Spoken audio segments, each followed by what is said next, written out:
Assalamualaikum warahmatullahi wabarakatuh. Perkenalkan, nama saya Muhammad Rizky Fauzi dari D3 Sanitasi. Hari ini kita akan membahas suatu topik tentang komunikasi. Apa itu komunikasi dan seberapa penting mempelajari ilmu komunikasi sebagai pendamping dari ilmu kewirausahaan ini. Baiklah, langsung saja kita bahas saja ya.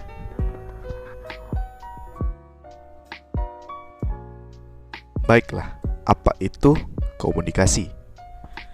Komunikasi memiliki banyak pengertian, baik itu secara penafsiran sendiri ataupun dari para ahli.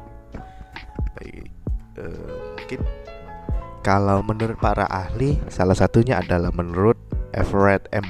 Rogers.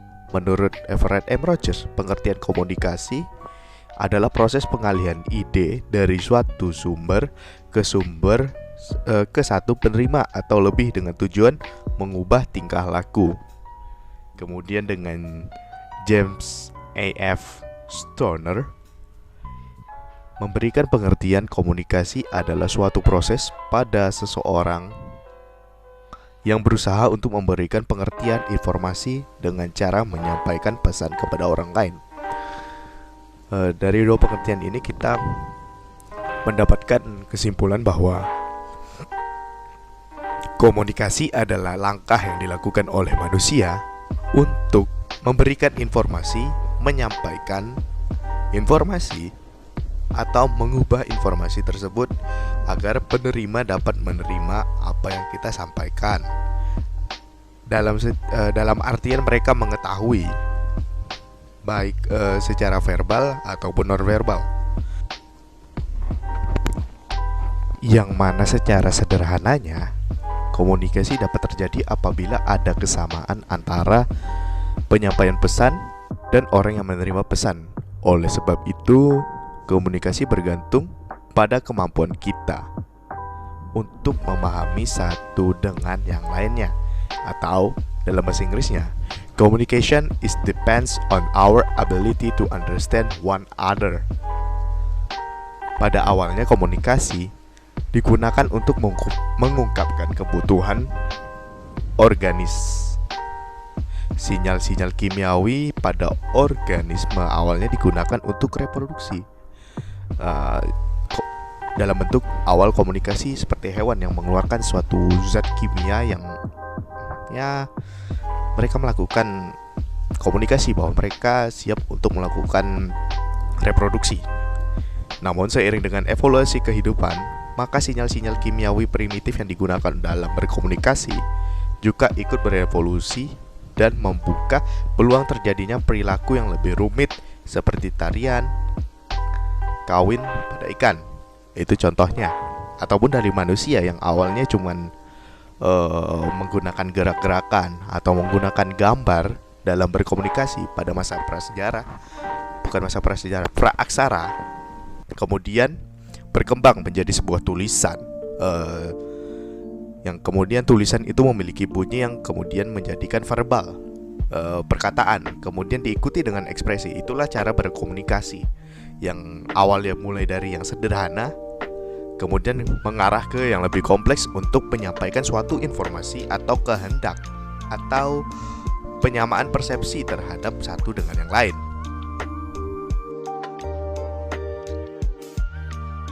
Nah, kalau begitu, kenapa kita harus mempelajari yang namanya ilmu komunikasi tersebut? Alasan kenapa kita harus mempelajari ilmu komunikasi adalah karena pertama, komunikasi adalah hal yang mendasar bagi hidup kita. Buktinya, hampir setiap hari kita berkomunikasi, mengirimkan, menerima pesan dengan anggota keluarga, teman, saudara, pacar, ataupun teman yang gak balas perasaan kita. Oke, skip. Yang dilakukan baik itu secara langsung lewat tatap muka ataupun melalui media seperti WhatsApp, media sosial lainnya, messaging ataupun aplikasi-aplikasi lainnya untuk berkomunikasi itu masih banyak lagi, dulu SMS dan semacamnya, yang dari mana kita membuat keputusan dalam hidup, memilih jurusan ilmu untuk masa depan kita dan dibuat menggunakan proses komunikasi. Komunikasi juga membentuk banyak sekali ragam cara bertindak dan berhubungan dengan orang lain, keluarga, kelompok, organisasi, dan masyarakat yang kita tinggal dan hidup. Karena dalam prakteknya nanti akan banyak cara komunikasi yang berbeda dengan satu daerah dan tempat yang lainnya. Contohnya adalah bahasa daerah kan. Cara berkomunikasi di setiap daerah itu berbeda. Jadi kita harus menyesuaikan bagaimana cara berkomunikasi di daerah satu dengan daerah yang lainnya. Terus kemudian yang kedua adalah komunikasi itu kompleks. Ya, yang diartikan kompleks memiliki banyak bentuk yang bisa kita pelajari, seperti bentuk usaha memperbaiki pemahaman antar budaya yang tadi saya singgung, dan memperhatikan secara cermat setiap situasi sehingga mampu mengembangkan pemahaman dan keterampilan komunikasi kita nantinya, agar kita yang mana nanti sesuai dengan keadaannya. Kita berkomunikasi, misalnya kita diundang di suatu acara yang mana orangnya intelek semua dan menggunakan bahasa yang agak tinggi. Nanti kita secara otomatis kita akan menyesuaikan bahwa kalau di forum tersebut kita mau menggunakan bahasa yang setingkat dengan mereka. Namun bahasa tersebut tidak bisa kita bawa ke ranah komunikasi umum, yang mana kalau kalian berbicara dengan orang non akademik yang belum tentu paham dengan bahasa-bahasa ilmiah yang kalian ucapkan, maka kita menggunakan penyesuaian, menggunakan bahasa yang mereka mengerti. Kemudian yang ketiga, komunikasi itu penting untuk efektivitas kerja. Contoh konkretnya antara lain hal bekerja sama secara efektif dengan rekan kerja serta dengan atasan kita. Nah, kalau di dalam rapat kita akan menggunakan komunikasi sebagai cara penyampaian ide atau gagasan kita kepada lawan bicara, kepada bos dan kepada mitra yang kita ajak kerjasama. Karena dilatihnya suatu cara berkomunikasi yang lebih efektif saat masa belajar seperti ini, kuliah, maka ketika masuk ke dalam dunia kerja kita memiliki banyak keterampilan tambahan cenderung tidak dimiliki oleh lulusan dari bidang ilmu pengetahuan lain. Dan kemudian pendidikan yang baik tidak menjamin kemampuan komunikasi yang baik. Nah, hal ini yang kita harus perhatikan. Kenapa ilmu komunikasi ini sangat penting untuk dipelajari? Alasannya adalah lulusan kuliah yang memiliki ilmu yang tinggi belum tentu bisa berkomunikasi dengan baik. Nah, kemudian kita lari ke komunikasi organisasi. Komunikasi organisasi merupakan komunikasi organisasi dapat diartikan sebagai bentuk pertukaran pesan antara unit-unit komunikasi yang berada dalam organisasi tertentu. Nah, menurut Arnold dan Feldman, komunikasi organisasi merupakan suatu proses pertukaran informasi di antara orang-orang dalam suatu organisasi. Di dalam komunikasi tersebut terdapat 4 tahapan komunikasi, yaitu attention, perhatian, comprehension, komprehensi, acceptance as a truth, penerimaan sebagai fakta, dan retention atau retensi. Kemudian terdapat pendekatan komunikasi dalam organisasi, yaitu pendekatan secara makro dan mikro. Pendekatan makro adalah komunikasi organisasi yang dilakukan seorang di luar organisasi. Nah, dalam pendekatan makro, anggota dalam organisasi akan mencari informasi-informasi yang dibutuhkan untuk berkembangnya suatu organisasinya, atau sebagai saran, masukan, dan segala macamnya untuk memperbaiki atau menambah atau memperbaiki, lebih intinya mungkin, tentang apa yang dibutuhkan organisasinya kepada seorang di luar organisasi. Orang yang di luar organisasi bisa jadi masyarakat ataupun mitra kita yang kita ajak kerjasama. Mungkin seperti ketika kita jadi seorang wirausahawan yang memiliki suatu produk, yang mana produk ini sebelum kita jual ke luar, kemungkinan kita akan melakukan riset pasar, yang mana dari riset pasar itu kita membuat suatu pertanyaan-pertanyaan, kuesioner dan memberikan produk kita untuk ditestimonikan oleh orang di luar organisasi kita atau dalam badan kewirausahaan kita, yang mana setiap opini mereka itu adalah suatu pembelajaran bagi kita untuk merevisi atau menambahkan atau sebagai bentuk apakah barang yang kita akan jual ini sudah efektif atau sudah sempurna. Begitu. Yang kedua adalah pendekatan mikro. Pendekatan mikro dalam komunikasi organisasi adalah komunikasi antar sesama anggota dalam suatu organisasi.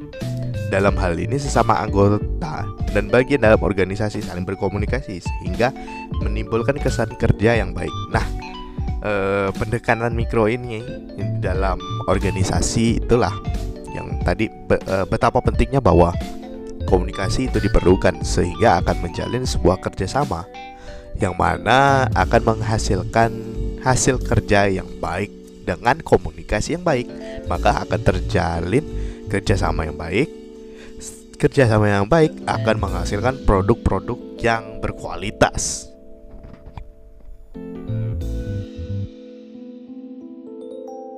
Dalam komunikasi juga ada yang namanya upward communication atau komunikasi ke atas. Nah, atas dasar apa begitu pentingnya arus komunikasi ke atas? Begini, upward communication atau komunikasi ke atas atau komunikasi vertikal merupakan suatu kondisi yang mana lebih penting daripada downward communication. Saluran komunikasi atas atau upward membawa data dari pelanggan mengenai produksi barang, pelayanan, dan segala hal yang diperlukan untuk operasi organisasi dari hari ke hari. Keterangan ini dapat digunakan bila orang-orang yang berada di level atas di suatu organisasi adalah orang yang memiliki keterampilan mendengar, mengumpulkan feedback, dan dapat dipercaya. Bila tidak ada komitmen untuk melakukan pendekatan-pendekatan seperti itu, maka akan terjadi culture of silence atau budaya diam atau culture of silence yang mungkin berlaku, yang akan membawa konsekuensi dampak yang serius untuk organisasi dengan tanpa peringatan awal untuk menanggulangi bencana ataupun kegagalan yang mungkin membawa krisis yang besar di suatu hari nanti. Upward communication atau komunikasi jalur atas ataupun vertikal ini biasa dilakukan oleh karyawan-karyawan yang mendengar feedbacknya dari orang yang di bawahnya lagi, yaitu pelanggan. Pelanggan memberikan kritik, memberikan saran kepada kita sebagai karyawan yang di bagian pemasaran atau apa segala macam. Kemudian kita melanjutkan ke atasan yang mana nanti akan diperoleh dan didengar oleh atasan untuk diolah dan dimasukkan sarannya untuk menjadi bahan evaluasi kedepannya bagi perusahaan atau organisasi. Ini sangat penting Karena kalau dari atasan tidak em, memiliki yang namanya upward communication, ataupun sebaliknya dari karyawan ke atasan yang tidak memiliki upward communication, maka tidak akan terjadi yang namanya kerjasama yang baik. Karena dalam kerjasama yang baik itu harus adanya komunikasi yang terstruktur, baik, dan berkelanjutan. Karena karena yang di atas atau bagian atas tidak mungkin akan mengurusi bagian hal-hal yang di bawah. Otomatis dalam organisasi anggota lah atau karyawan lah yang akan mengurusi hal tersebut. Kemudian kita akan melaporkan ke atasan, dan atasan akan memberikan suatu saran ataupun mengumpulkan kita dalam jajak diskusi ataupun rapat untuk mencari penyelesaian dari masalah tersebut. Begitu.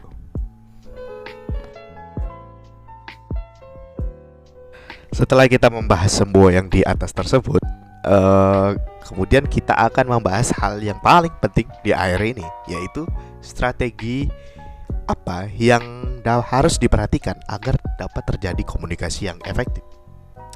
Baik, banyak cara yang bisa kita lakukan untuk membangun suatu komunikasi yang efektif. Salah satunya adalah melakukan komunikasi tatap muka atau tatap mata, yang akan melahirkan suatu confidence dalam atau kepercayaan diri kita terhadap rekan kerja, rekan organisasi, ataupun lawan bicara kita. Untuk tatap muka atau bertemu langsung dengan rekan untuk membicarakan suatu hal yang terjadi, salah satu teknik komunikasi yang efektif yang harus kalian coba. Dengan bertemu secara langsung akan lebih mudah meyakinkan lawan bicara Anda yang mampu membangun hubungan yang lebih kuat. Dan biasanya dengan tatap muka, sesuatu hal itu akan lebih mudah terkeluarkan, atau semua hal yang ingin dibahas atau didiskusikan itu mungkin akan terbahas semua. Yang kemudian dilanjutkan dengan memberi informasi yang jelas. Apa gunanya kalau kita berkomunikasi itu mengeluarkan informasi-informasi yang tidak jelas, tidak penting, bahkan hanya sekedar apa sih yang diomongkan sampai perlu kita bertemu kan. Memberikan informasi yang jelas dan seperlunya saja itu udah cukup untuk membangun komunikasi yang efektif. Jadi ketika bertemu ketemu dengan rekan kerja, rekan organisasi, ataupun lawan bicara, kita harus menyampaikan informasi dengan jelas, padat, yang mana agar mereka mengerti dan memahami arah pembicaraan. Yang kemudian dilanjutkan dengan mengkombinasikan komunikasi verbal dan non-verbal. Seorang komunikator yang baik adalah yang mampu menghubungkan komunikasi verbal dan non-verbal. Pada saat yang bersamaan, gerakan non-verbal seperti mengadu, tersenyum, sikap duduk Anda ketika mendengarkan sangat mendukung terwujudnya cara komunikasi yang efektif. Ditambah lagi penjelasan lengkap melalui komunikasi verbal. Jadi bukan cuma kita ngomong gini cakan, nggak bergerak, nggak berekspresi. Dengan berekspresi, bergerak itu juga udah membuat suatu komunikasi lebih menarik dan lebih menyenangkan. Yang kemudian mendengarkan dengan aktif. Ketika rekan ataupun atasan Anda sedang berbicara, cobalah menjadi pendengar yang aktif dan memahami setiap informasi yang disampaikan. Nah, ketika sudah mendengar aktif, kita menjadi orang yang aktif dengan mengajukan pertanyaan. Salah satu cara komunikasi yang baik adalah dengan mengajukan pertanyaan. Hal ini akan menunjukkan Anda mendengar dan memahami lawan bicara dengan baik. Kemudian melakukan diplomasi. Diplomasi adalah salah satu teknik untuk menyelesaikan konflik saat Anda merasa perlu membicarakan hal tertentu dengan rekan kerja Anda, maka lakukanlah sesegera mungkin. Anda dapat mengkonfirmasi dan berdiplomasi dengan lawan bicara untuk menghindari konflik yang lebih besar. Kemudian, menghindari gosip atau topik kontroversial di tempat kerja. Dalam berkomunikasi kepada rekan kerja, lawan bicara, ataupun dalam anggota komunitas, hindari topik-topik yang sensitif atau bergosip di belakang. Dilakukan dan jangan dilakukan di tempat kerja ataupun di tempat kumpul organisasi, karena akan menimbulkan kesan negatif pada Anda yang merusak kepercayaan orang terhadap Anda. Nah, jika untuk membahas topik-topik yang negatif atau sensitif, lebih baik berbicara pada orang yang Anda lebih kenal, karena mungkin dia sudah paham tentang apa yang mau Anda bicarakan. Kemudian, mengontrol emosi. Ini yang paling penting ketika berkomunikasi, kan tidak semua hal yang kita ingin sampaikan itu akan diterima oleh anggota organisasi, rekan kerja, ataupun lawan bicara. Mereka akan memiliki argumen yang pasti berbeda dengan kita. Walaupun seperti itu, jangan kita memaksakan argumen yang kita miliki ataupun informasi yang kita miliki untuk mereka terima secara mentah-mentah. Jika mereka menolak tentang informasi yang kita berikan, ataupun dalam komunikasi itu terjadi penolakan, terjadi ketidaksetujuan, kita tetap harus menerima pendapat mereka atau cara berkomunikasi mereka, karena itu adalah seni dari komunikasi, yaitu perbedaan pendapat, perbedaan informasi, yang mana ini adalah suatu keragaman, ya kan. Maka dari itu, mengontrol emosi adalah salah satu dari bagaimana agar komunikasi yang terjadi itu efektif. Nah, sepertinya sudah semua hal yang saya jelaskan. Baiklah, maka kita kembali lagi ke komunikasi. Komunikasi sebenarnya adalah tindakan yang kita lakukan untuk saling memahami apa yang ingin kita sampaikan ataupun orang yang sampaikan. Kalau tanpa komunikasi yang baik ataupun komunikasinya kurang efektif, itu akan menimbulkan yang namanya kesalahpahaman atau ketidakpahaman seseorang tentang apa yang dikomunikasikan atau dibicarakan. Baiklah, sekian, terima kasih. Saya Muhammad Rizky Fauzi. Wassalamualaikum warahmatullahi wabarakatuh.